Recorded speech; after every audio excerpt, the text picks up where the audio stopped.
Hello mga pare koy.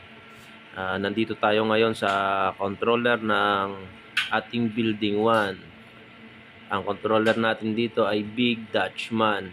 Ngayon po day 4 ng ating alagang CCU dito sa ating building 1. Mamaya po ay magtitimbang tayo sa loob.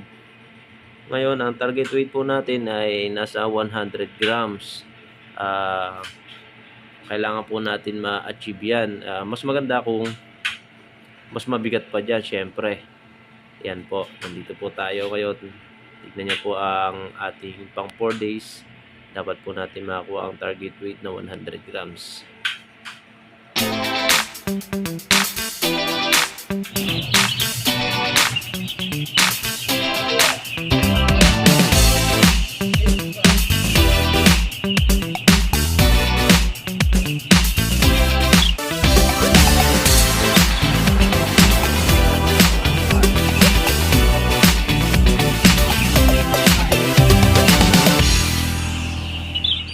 Maganda naman po ang nagiging resulta ng timbang ng ating mga CCU.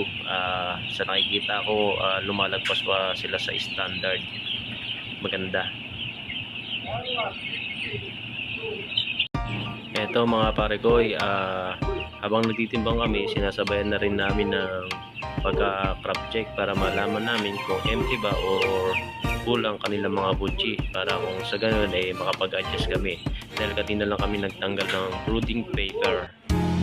At ito na po ang naging resulta ng timbang natin kanina sa loob ng building. Ang naging average live weight po ng ating mga CCU ngayong day 4 nila ay 118.9 grams. Ibig sabihin po ay maganda ang resulta. At ganoon naman din po sa mga crop check natin, halos 90% is full. At syempre mga pare koy, hindi papahuli ang ating bida. Siya po si Zoro, 7 months na po siya. So makulit pero malambing.